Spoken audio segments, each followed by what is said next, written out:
Hey girl, welcome back to another episode of the Her Best Self podcast. It's Lindsay Nickel here, and in today's show, I'm going to be doing something a little bit differently. I'm going to be sharing with you a recording that I did with two great friends of mine who are also podcasters. Kelly Lewis and Jenna Kaitbenski are just wonderful soul sisters from other misters, and I had the pleasure of being able to record this interview with them. It goes into details around body image and disordered eating and all of the feelings around never being good enough, and also the origination of the Her Best Self podcast and how we got to where we are today. Tune in to today's episode, friend. I think you're going to enjoy it. It's a little bit longer than the usuals, but hang out with us. So glad to have you here for another listen. Let's do this. Hey girl, welcome to the Her Best Self podcast. I'm Lindsay Nickel, former competitive figure skater and perfectionist, turned God-led imperfect boy mom and digital CEO. If you find yourself constantly thinking about food and wondering if you'll wake up one day free from the obsessive thoughts and behaviors controlling your life, then I've created this podcast for you, because I know exactly what it's like to be a downright hot mess trapped in a destructive cycle of disordered eating. I finally found freedom, and you can too, girlfriend. So if you're ready to heal your relationship with food and body and break the chains of control and show up in your best health, then grab your favorite Tarjay journal and let's get to it, so you can start living your best life as your best self.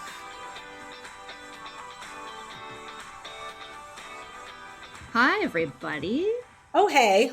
We have a friend with us today. Is Lindsay Nickel, who has been our what would you say, our patron podcast saint, because we would not be podcasting without her. So we finally all got to podcast together. Yay, Lindsay! This is so much fun. It's gonna be fun. So today we wanted to talk about a couple of different things. So Lindsay runs a eating disorder recovery. What would you call it? An online practice. Yes. Where I am meeting women where they're at and the safety of whether that's their home or a clinic or a treatment center, and talking with them about their struggle and overcoming it. I love that. And Lindsay, can you give us like a little bit, what is your practice called, and tell us a little bit about your podcast? Yes. So my practice is Her Best Self Co. And my podcast is Her Best Self. Like, that's as simple as it gets, because I feel like so many women, they come to me and they go, I've been struggling with whether it's an eating disorder like anorexia, or it's restrictive behaviors their entire life, or body image issues. And the first thing they say is like, I just want to become healthier or better. Or when I think of it, I think of my best self. And so that was the brand. It kind of stuck. And we've been since 2022. So it's been kind of rising strong since then. And I started the show then. And really the podcast was created because I just wanted to be vulnerable. There weren't many podcasts out there for women supporting eating disorders. Mm-hmm. And I'm a podcast listener myself. And I'm not a big social media guru. So I was like, how do I talk to people in a way that I just can get out my story in hopes that it can help one human? And so that's what started it. And I think we're on episode 269 or something. And wow. So it just happened. It's been fun. It's been a journey, but yeah. How did you even find podcasting? I mean, I understand how you sort of got there, but I think even 4 years ago, now it feels like there's tons of podcasts out there, but you were probably more in the pioneer stage where there was plenty of podcasts, but I would say most of them felt more professionally produced, and it did not seem as accessible as it is now. So I know this is maybe not directly on topic, but did we ever stay totally on topic? How did you find that? And then what was it that made you kind of take the jump? Because Kelly and I have talked when we started this one, we were like, oh, I don't know if we're certainly unqualified. Who's going to want to listen to us? But you did this on your own. You didn't even have a co-conspirator to share the risk of this is either going to work really well, or actually I might end up failing at this, and that's scary. Yeah. So again, maybe not totally on brand, but I want to hear more about that, because I'm very impressed by how you've done that. It is scary. It was a mess in the beginning. I mean, I was trying to figure out what I was doing with my life with an iPhone, but Yeah, it was around COVID, and I was asking some hard questions of myself, being in corporate for a majority of my life and going like, is this it for me? And am I using what my purpose is? Like, I needed purpose. I don't know. We kind of got all thrown at home, and then I was starting to search of what else could I get involved in? What have I overcome? And so the thought kind of came, okay, well, you can do a little side gig. Like maybe you can do a little side thing. And for a while, I was actually helping women lose weight. And then I felt like God, whatever you want to call it, the universe came down and was like, you have got this whole thing wrong. It's not what you're good at doing. It's what you've overcome. And so that prompted the podcast, because I was a podcast listener. And I told you, I don't really do a lot of social media. In fact, my business really isn't run on social media. I'm out there for business reasons. But I was like, how do I reach more women with this message, especially during this season where people are really confined? And so that kind of started the whole, well, I can do YouTube, I can do a blog, or I can do a podcast. And those were like the funnels and the channels that, again, I kind of educated myself in the business world.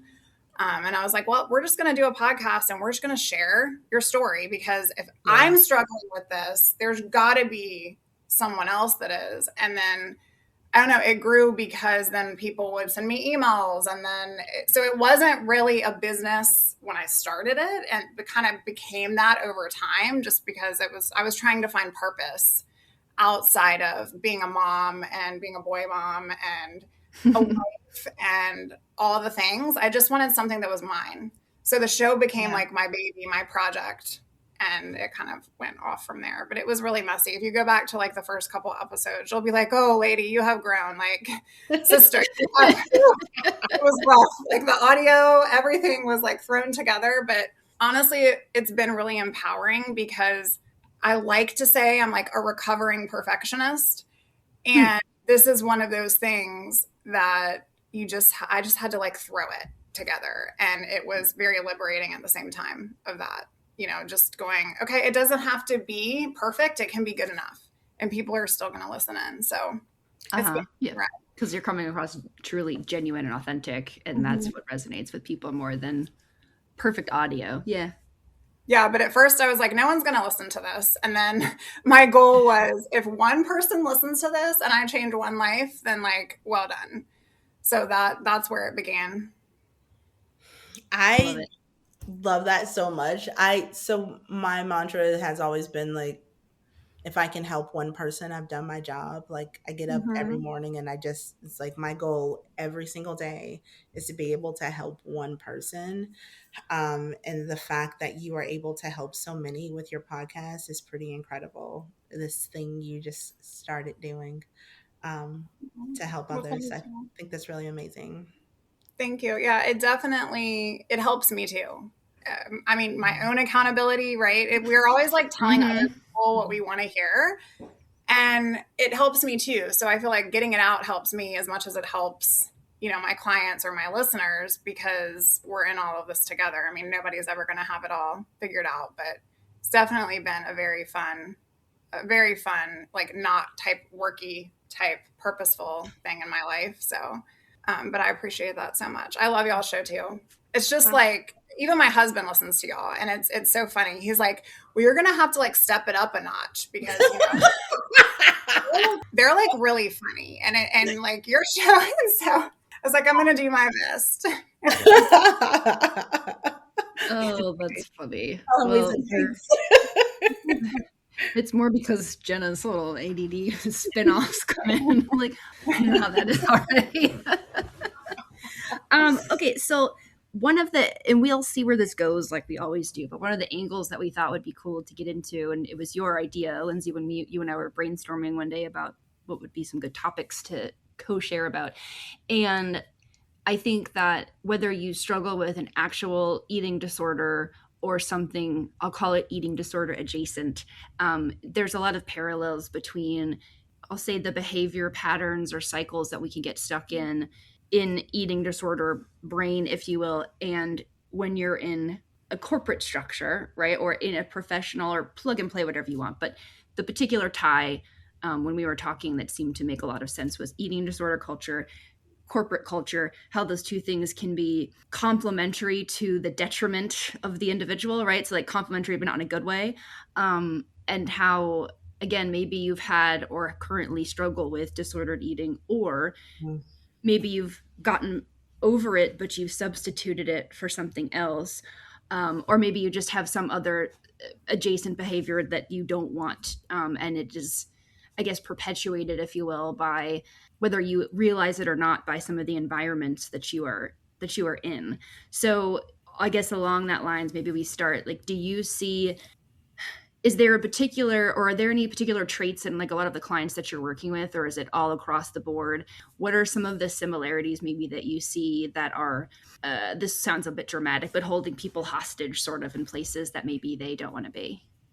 Yeah, this is a really good question. And so I think the stereotype is usually like this young woman. Normally, you think white women, which there's so many statistics that say otherwise, because I always say eating disorders do not discriminate. But maybe you think like a teenager or a ballerina or a model, right? We all are like scrolling Instagram and seeing the fit inspiration out there. And while eating disorders do show up there, I mean, I was a skater in my first life, I call it. It was kind of bred into me that in order to be the best, in order to be perfect, that meant you had to control your body. What I see every single day are lawyers, doctors, corporate, women, founders, people who are crushing it in their careers, leading teams, closing deals, running businesses with the whole family and all these responsibilities. And these are some of the most disciplined, driven, capable people that you've ever met.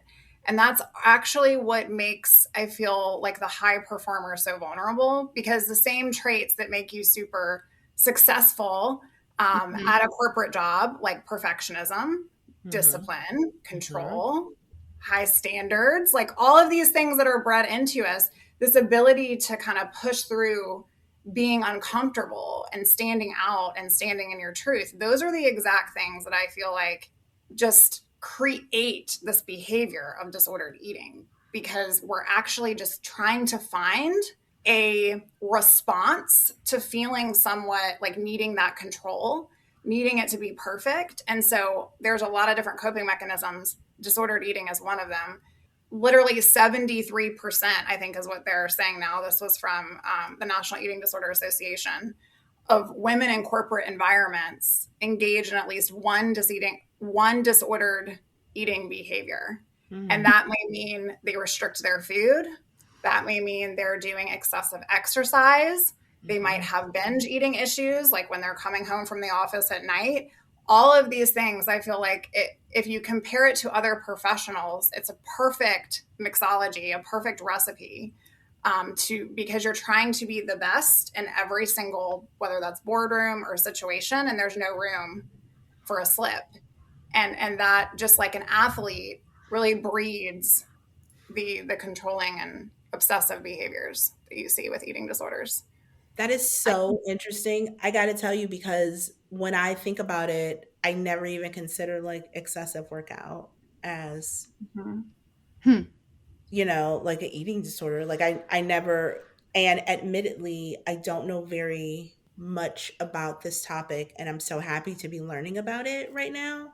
And I just think about some people that I know that are excessive exercisers and are very high performing and crushing it seemingly everywhere.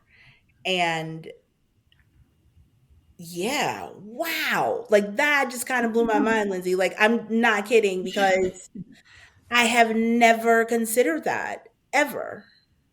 Yeah, it's kind of like this whole, what I say, like results over rest. Like Yeah. rest is bad. Rest is a con. You mean you need to rest? Like you actually need to rest. It's this productivity of like that equates your value or your worth. And so the same as literally with every client I have is the over exercise, because it's like, okay, rest is something I earn. It's not something I need. And so that comes from a place of, I feel like I have to show up. I have to be 5 a.m. I have to do the same thing. I'm on the Peloton. I'm on the treadmill. It is one of those things where we are creating this performance, right, within ourselves of like, there's no room to slip. There's no room to have a rest day. Like, who rests? That is so how it is. Losers rest. Losers. One of the other things to flip to is, at least I think reflectively it shows up this way for me, sometimes the fixation on eating or not eating or exercising or not exercising is because regardless of what it looks like externally to everyone else, you actually feel like you don't have enough control, or there's things that are not in your control. And so rather than coping with that, you fixate on something that you can control in some kind of way, and then you overdo it. So I can't control if I'm getting a promotion at work, how my relationship is with my friends and family. I mean, I can control parts of it, right? I can't control whatever, insert things you can't control here, which is really most things. But I can hyperfixate on how many calories did I eat today? I needed to do 75 minutes of cardio and I only did 6. I'm going to that's what I'm going to do. And then you can sort of create this little mini dopamine hit of achievement because look, I did it. And then the problem is that when you don't, it's terrible. It creates the guilt, the shame cycle. Yes. And that's why you feel like you're on that hamster wheel and you can't get off of it, because now you're tracking macros, now you're tracking steps, you're, who needs to sleep? Productivity is up here and you're quantifying literally your entire existence and looking at data, thinking that you're doing the healthy thing. But the reality is that when everything becomes like a metric that you have to optimize, then your body becomes a project. And projects can be controlled and they can be manipulated and they can be perfected. And that is what the eating disorder voice loves, because it will never be enough. It will never be enough. It will always be something you have to manipulate. Yeah. Yep. I get fired up on this, guys. This is I love this. Keep going. Yeah. This is amazing. Go more on the never be enough, because I remember, and I didn't even think I was being disordered with my eating at the time, but it was, I don't know, 5 or 6 years ago, I was working with a coach, and I'd gotten pretty lean. And every time I sent her, you had to send check-in pictures. And I'm like, I'm just still so fat. And she's like, what would it look like for you? What's enough? She's like, when will you look in the mirror and see, okay, I've had enough? And I never forgot her asking me that question, because I said, I don't know. I don't think it will ever be enough. I think I could be chiseled with a 27 pack and I would still say, well, my butt needs to be bigger or my arms need to be thick. It's, to your point, it's this just perpetual cycle of you can never get there. So I love the hamster wheel analogy, because it's truly what it is. It's this lie that if I can just do this, then I will be there, but you can never get there. You can never get there, or you will literally die first. I mean, that's my story, without going into all the details. If you want to hear my story, you can come on over to my show. I talk about things all the time over there. But I feel like for me, it was just lose 10 pounds. And that was really simple for me. And I know that's not everybody's thing, but for me, it was just okay, I can, stop the wine, or I can do this. And I was a lot younger, right? I wasn't 40. But for me, it was lose 10 pounds. Our bodies are different. It's harder, right? As we get older. And then the 10 pounds became 15, and the 15 became 20, and the 20 became 25, and the 25 became 30. And I was so sick and was in my own stuff, thinking I looked better than everyone else. And oh my gosh, they are just, who could go on the beach like that? And who could order carbs for dinner? And it creates this whole vibe of you are superior. Yep. And that is also something of going back to the whole high performing culture. It's going, I can push harder, I can do better, I can be better, and I can sacrifice. And it's the same framework every single time, going to it never being enough. It's we're looking for worth, but the worth that we're looking for without even noticing it consciously is conditional worth. Because our value as human beings is not based on performance, right? And if you're only good as the number on the scale or your last result, then, you're going to keep failing. And so for me, it was I call it a come to J moment, which is my come to Jesus moment. I was save me from myself. because I can't do this anymore. I'm exhausted. And I think that's where I find and meet most women, because they're trying to continue to perform, right? And it's never going to be good enough. It will always be something. At my thinnest, I hated parts of my body. Yeah. I think we talked about this before, like when like you look back at pictures and you're like, wow, I was so thin then. And then you're like, and I was like, and I remember that day actually thinking how I thought how horrible I looked, and I like never being satisfied, it never being enough. One of the things you said, Lindsay, is and how we all really quantify, what we're doing and want to be the best at it. And it is amazing to me. Jen and I have been talking about this because last year, like, was unintentionally my year of rest and restoration. Yeah. But it's so amazing to me how we don't quantify like the best at resting. Like we are never trying to, like, you know what I mean? Like, girl, what? Yeah. Let me tell you how much sleep. How many hours? I was gonna say, how many hours of sleep did you get last night? Exactly. Like we don't do that. Like that isn't seen as something to celebrate or loud, And especially as women, I don't know one woman that is like, I'm fine. I'm not exhausted at all. It's like we're always pushing ourselves to be so, you know what I mean? I don't know. Do you know one? Because I don't. I don't know. No. I don't know any. I don't don't know any. And it's like just not with just eating, but with everything. Like, what have we done? It's never enough. No. It's never enough. I think that's the important thing to like underscore, is that when is enough enough? Like seriously, you have to get so tired of being tired that you're just done. And again, I feel like that's where I meet most people, and typically it's midlife. Yeah. I mean, that is what I'm seeing. It's because I've just been doing this for 10 and 20 years and calling it wellness. Oh my gosh, like scales have been removed from my eyes.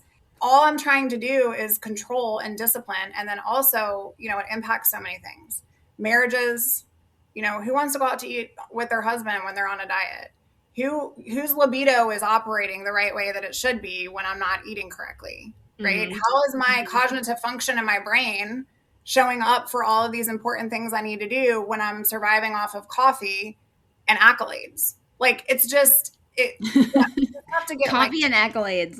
When you say rest, it isn't rewarded. I love that, because to me, and what I tell my clients, is rest is a requirement.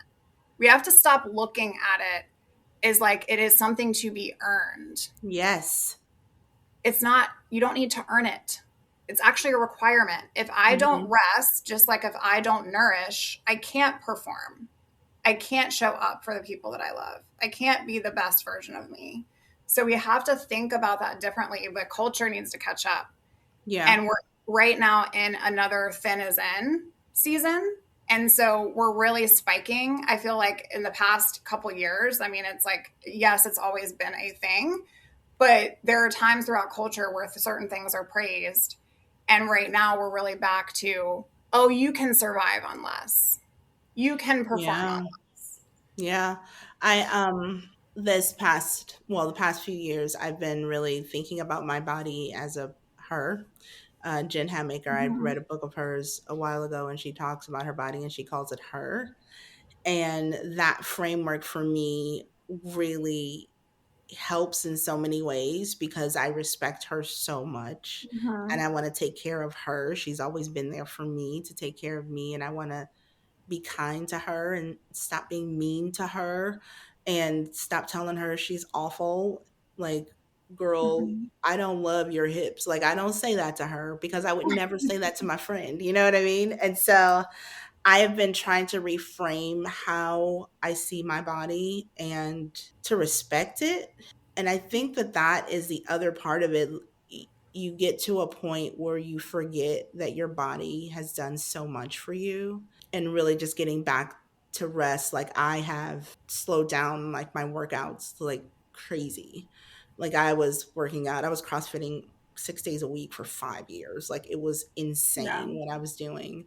And the fact that I've been able to like slow things down and still be okay, like, and feel better than I've ever felt. Like, I feel amazing. But I sleep, you know, and I do something crazy like, you know what? I am really sore, so I'm gonna let you be, girl. You are tired. Like, I really, again, I think about my daughters.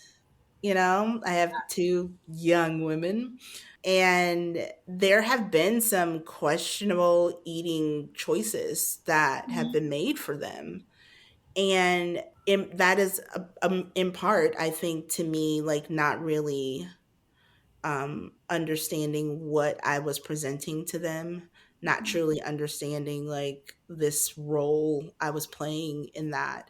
And so, truly, in the past few years, like, yes, mama is going to drink this bottle of wine and enjoy her time. And also, I'm making pasta and eat up. And, you know, it turns out, and you are okay. You are going to be fine. Like, this isn't going to harm you. Enjoying your life is not going to harm you as long as you are responsible and respectful of your body, you know? And so I love that we're talking about this for professional women, but also one of the things, like, who is it affecting? Like, you don't know who's watching you. And if you have children, you know, they're watching you. And if not, and you're high performing like the women that we are talking to, there are women that you are mentoring. You may not even realize that you're mentoring. And that's what you are showing them. And it becomes a little infuriating when you think about it, you know? Yeah. That we're kind of all part of the problem, because exactly like you're saying, it doesn't, Kelly, it doesn't have to be to your kids or even people younger than you. It can be to your direct peers, because we're all, the more I respect somebody, like, the more I want to not let them down, and the more I want to kind of meet them where they're at. And if they're not going to take days off, well, I don't want to be the weak link here. I don't want to take a day off either. But when you, I don't know, show up with some vulnerability and say, no, sometimes, like, I got to take a Friday off because I'm just tired. And that's totally okay. I don't have to justify it. That might seem small, but I think it's quite powerful, because you don't realize how you're all kind of symbiotically linked, and we're all kind of perpetuating that problem of we don't need rest, and maybe not even intending to. It's like unbuttoning your pants. It's like, oh, like, it's just like, it's like I just compare it to, like, or I don't know, just taking off your bra. Taking off your bra. That's another one. It's like you're just relieved that you don't have to show up like that anymore. And so I definitely am seeing, you know, a shift a little bit, but I do feel like in terms of women giving empowerment to other women, it is changing. Now, to your point, Kelly, I really feel like what we are doing is we are sending down a legacy to the people beneath, and I don't mean like beneath, like underneath us, like our title necessarily beneath, but like our kids, your girls. You showing up and loving her is setting an example to them and giving them so much grace. And then, you know, Jenna, like what you were saying, you know, when you're allowed to take a day off, oh my gosh, who would have thought that could actually make you more productive? And so I don't know. I also wanted to comment a little bit on your her terminology, because what I like to work with my clients on is like, my very best self is her. Like, that is Lindsay. Lindsay is my very best self. She operates with a standard of excellence. Now, that doesn't mean you're perfect, but it's a standard of excellence. And then my eating disorder brain is Gina. And I encourage all of the women who have a mean girl, whether that's Regina George or somebody else, to name her. Because when the thoughts come in, when the negative, like, oh, you're fine, like, you don't need lunch, just work through your lunch, or get on that, you know, Peloton and pedal faster. When those thoughts come in, I just go, Gina, sit down, shut up, not today. Lindsay is driving the bus. And if I want to be the best version of myself, I need to check you at the door. As you continue to do that, loving, saying how you're talking about her, you're respecting her. And guess what? You're building body trust, and she is respecting you back. Yes. Which is something that when you said earlier, you know, I'm now feeling like I'm in the best health or the best place in my life. And maybe it's because you're doing less, but it also could be the synergy of that respect dynamic of I've now given you permission to be enough just as you are. Like you don't have to keep pressing ahead and pushing. You're enough just as you are. And when you do that, it's like taking off your bra. It's like, whew, thank you, Jesus. I've been doing this for 30 years. God. No, that makes sense because the first, like if you are not used to listening to her, then, and you don't have the voices separated, the Lindsay and Regina or Jenna and whoever. Well, I was thinking like Kelly and Kim. I don't know why I was thinking Kelly and Kim, but like figure out your person. Yeah. Right? And separate your person. The more you can differentiate between those two, because I am just now getting to where I feel like if I wake up and my body feels tired, I can confidently say, I think I shouldn't work out today. And that is very recent. And I don't get it right every time. But going back even a year ago, I wouldn't know how to differentiate. Is that me? Is that my body truly being tired and needing rest? Or am I just being a weak little, like, frankly, right? And as you almost practice doing it, like to your, I think I love the name definition or division because it helps. And then what Kelly and I've talked about, I'm sure you've talked about this too. Would you say this to somebody else? Would I think that somebody else, like if you called me and said, I'm not sure if I should work out today. I feel really tired and like my head hurts. I'd be like, don't work out. What's wrong with you? Right. So sometimes if you need to, and that's again why I love like the separating the two things in your brain, because when you have, I'm sure it's like this with other things. I can only talk about eating disorder specifically, but one of the craziest parts about it is it feels like there's like a little alien that's invaded your brain and you can't, it's like embedded itself. Lindsay and Gina have coalesced to the point where you can't tell which one's speaking anymore. Yes. When you're so far down the path. And that's hard and scary. And another thing with eating disorders in particular is you can't stop eating. Right. So you're supposed to overcome this thing that you have such a struggle with. Like it's not like alcohol or drugs or gambling or insert, which I'm not saying those are not also difficult to overcome, but at least you can not go near those. Right. So in a lot of ways, overcoming disorder eating is like telling an alcoholic to go into the bar and only have one drink every night. Just go be in the bar. Everyone else is going to be drunk, but you have to have one drink. And so that's just a unique piece of eating disorders that I feel is not talked about enough. Like, yes, we can overcome it, but also acknowledging and seeing like this is really hard, especially when you've been doing it for so long and culture and society rewards you, right? No one says, oh, Lindsay, it looks like you gained 10 pounds. You look so great. No one's ever going to say that. They're going to say, oh, it looks like you lost weight, right? So it's so ingrained in everything that we do all day that it just, I don't know. I guess I sidebarred like, that part's not said enough. And so if you are struggling and it's hard and you feel like you are failing, you're not. Take another step, maybe see if you can work with Lindsay, but it's hard, man. It's uniquely hard, and keep showing up. And I think doing other work in your life, because like we were saying earlier, whether it's eating disorders or whatever your compensation pattern is, you're coping with you're focusing on that instead of what truly is the underlying thing that's driving you. Is it, to your point, like, I don't have a sense of purpose. I don't feel like I'm enough. Why don't you feel like you're enough, right? There's like a few layers of why. I'm sure you go through that with your clients. Or are you avoiding something? Is your marriage in shambles and you don't know what to do about it? And so instead of doing the hard work and doing the scary thing of going and sitting down and confronting your spouse and being like, we got to go to therapy or something because this isn't right, you're counting macros and running 17 miles a day on the treadmill. Like, what is it that you're running from, and you're focusing on this instead? And because even now, sometimes I think it's a constant thing. If I start feeling anxious about food or feeling like I need to work out all the time, I've now gotten to the point where I can say, wait a minute, okay, what's actually going on here? Because I can do this. I know when I'm hungry and when I'm not. My body can tell me when to work out and when it can't. So what is actually bothering me that this is my still default that I want to go, because it's so much easier to stay in this little bubble of nutrition and exercise and whatever, instead of the really hard that I'm probably avoiding. And maybe that's not true for everybody, but it's certainly been true for me. No, you're speaking the language. It is.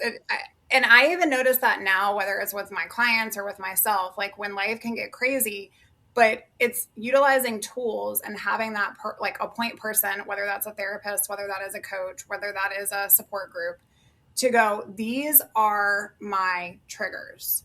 and learning to tame them and set healthy boundaries.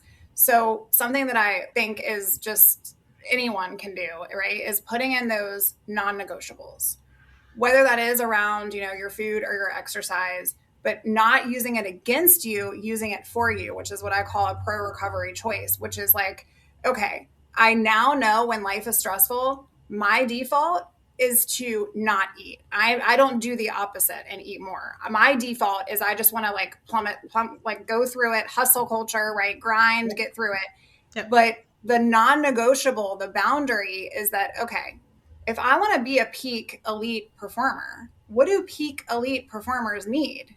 Well, rest is a part of the strategy. It's just as much important as pushing through. And nourishment is a non-negotiable. And so if I don't know, I feel like even my husband will be like, I know when you're hangry, and he'll like bring up food or something if I'm working. It's like I get a different mentality and I'm like functioning on fumes. And at one point in my life, I used to feel like that high, they call it the anorexic high, where you're just like, you have like a dopamine and it just boosts you. But I now know that my triggers are overly grinding and work, and I can put some boundaries around, okay, nourishment's non-negotiable. You got to get up, you got to go get something to eat, and you got to, do these things for yourself, or rest days. And so one thing I would say is like, when you notice that trigger, what you're talking about is a combination of permission and awareness. It's like, I now am at this place in life where I have awareness of my mind doing this. I have awareness of the mean girl in my head going, okay, she's telling you like you need to work out, and now she's going to make you feel crappy about it. But the permission is going, oh, well, maybe that's for her today. Like maybe she needs that. Right? I like it. Have gone past somebody in the gym and they're on the treadmill and like you get pissed off. It's like, well, why am I so mad that they're doing that? We have to flip that and go, gosh, like that must suck. Like, I don't want to do that right now. I get to go and have another hour of sleep. It's setting those non-negotiables and boundaries for yourself so that you know your pitfalls. And, another one for me is when I get sick, I have my mom bring food to me. Why? Because in the past, I use that as like, oh, I'm not eating as much. Maybe I'll drop some weight. Maybe I'll, like that was like a notorious thing for me. Or that led to no longer eating all my meals because I would notice I didn't need them. And then therefore, when I'm getting healthy again and I'm feeling better, I'm still using that same routine.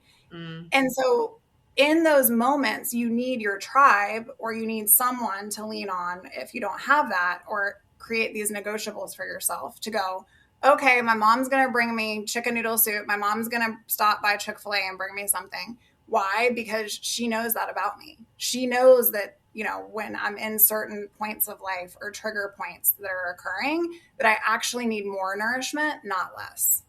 So you're doing that in your brain. You're giving yourself permission, and you're, pausing and going, okay, I'm aware of this and I'm accepting it's not okay. It reminds me, I don't remember when we talked about it, Kelly, it was a bit ago now, but you were saying that I think it's Priscilla perhaps that knows, like when you are in like a little depression episode, you can't ask for help then. So you have to set the help up beforehand. So Lindsay, like your mom knows, oh, Boo-Boo's sick, I got to bring her some food because I already know. Because when you're sick, when you're in that place, you're not going to ask for somebody to bring you food. When you're in a depressive episode, you're not going to call your friends and be like, this is what I need. When I get so overwhelmed, I can't function. I know that I need help, but I don't even know where to begin. I can't articulate what it is that I need. So I love that strategy of setting it up before you're in whatever that little valley is. Get everything situated and get your little tribe around you, whether it's whoever that is, whether it's your friend, like you're saying, a family member, your therapist, so that they can see it for you and they already know, because you know what you need when you're in your right headspace. But when you're in those valleys, you can't articulate that. So that I love that strategy. So can we talk a little bit about like what this looks like if you don't get a hold of it? Like what does this look like professionally and personally, like if you don't get a hold of it? Like how does that look? I think what people don't know, and maybe this conversation will help get, more education around it. Eating disorders have the highest mortality rate of any mental illness.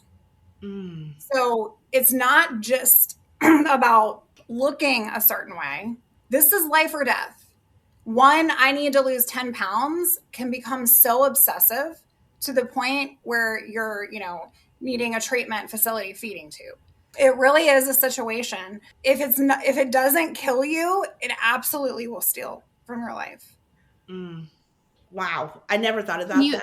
Besides extremes, like something that, I don't know, was taken from me is my digestive health and all the enamel on my teeth, right? I can never get that back.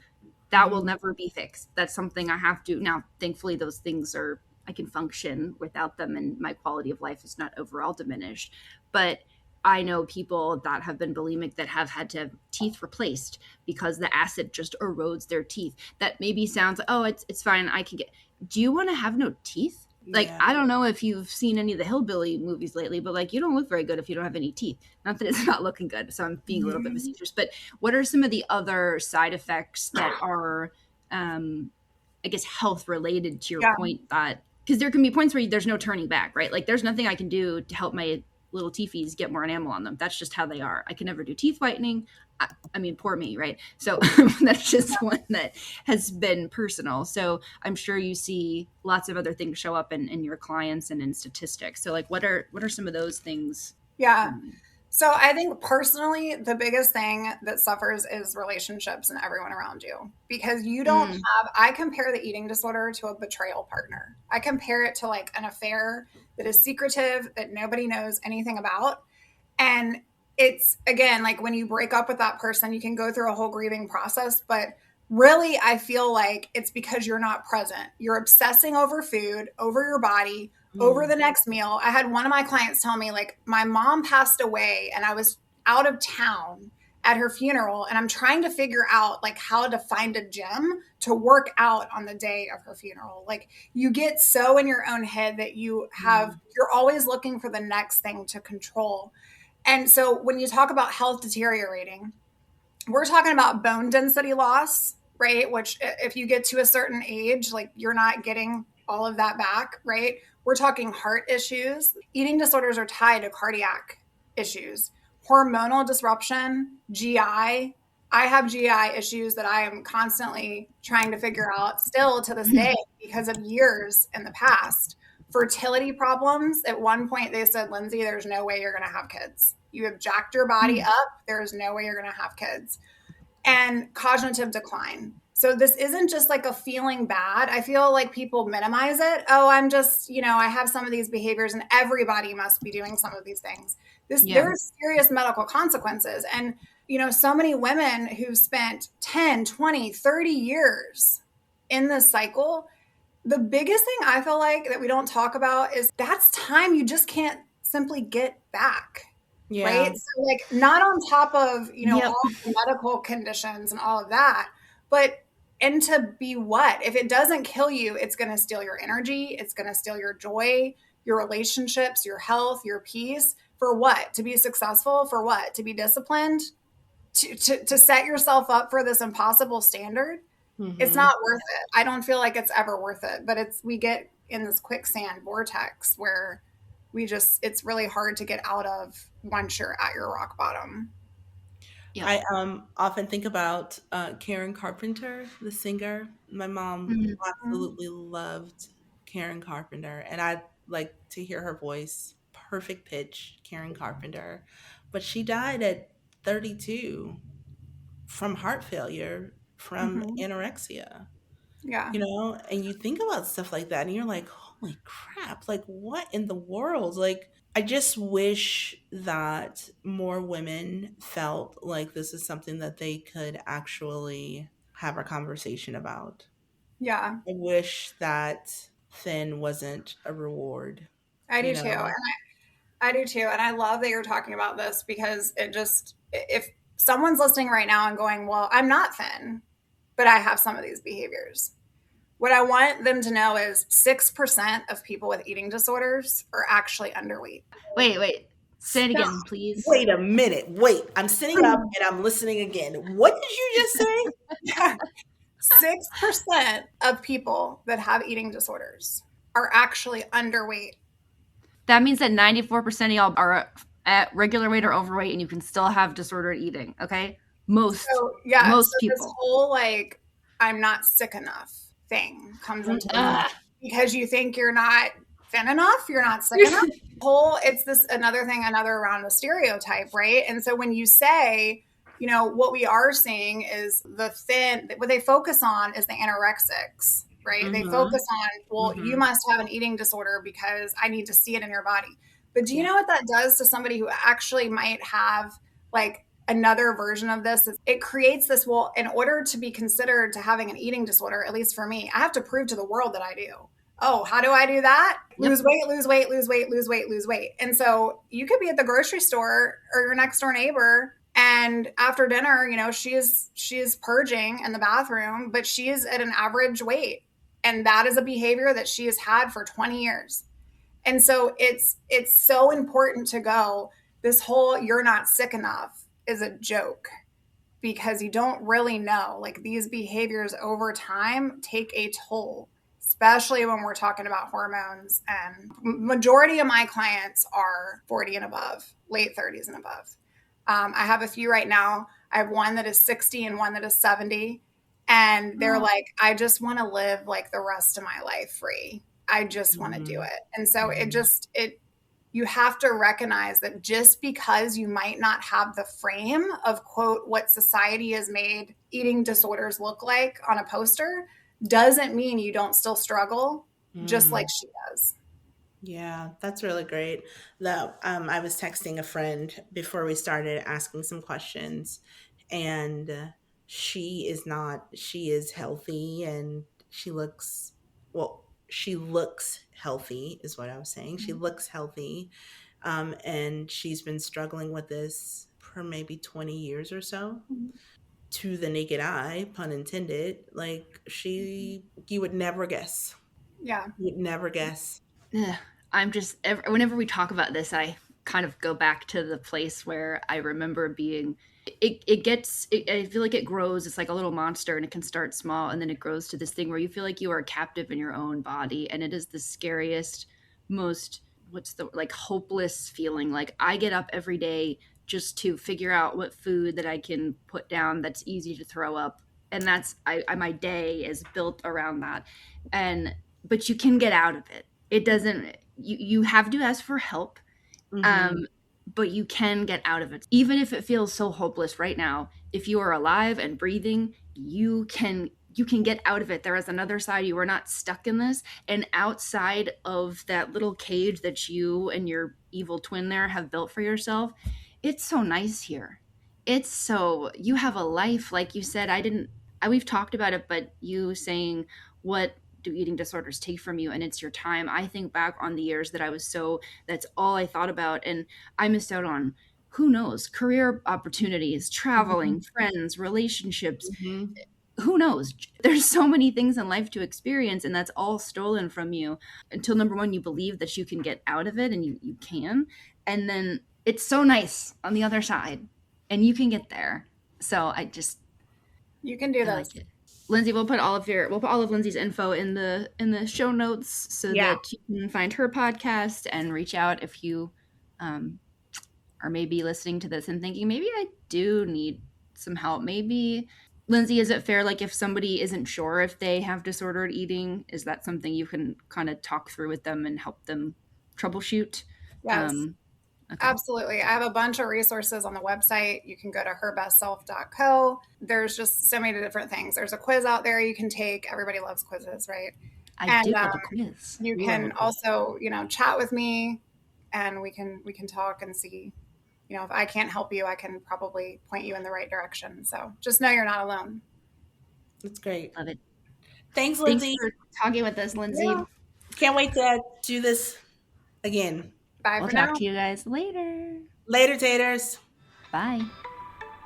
Oh, friend, thank you so much for letting me share what was on my heart today. My hope for this podcast is to help more women find freedom from food and body. If this has empowered or blessed you, let me know. I'd be honored for your rating and review of my show, and I'd love to connect with you in my private Facebook community. You really can move from perfection to purpose. Let's break the chains together. I'll help navigate the way. Until next time, bye for now, girl.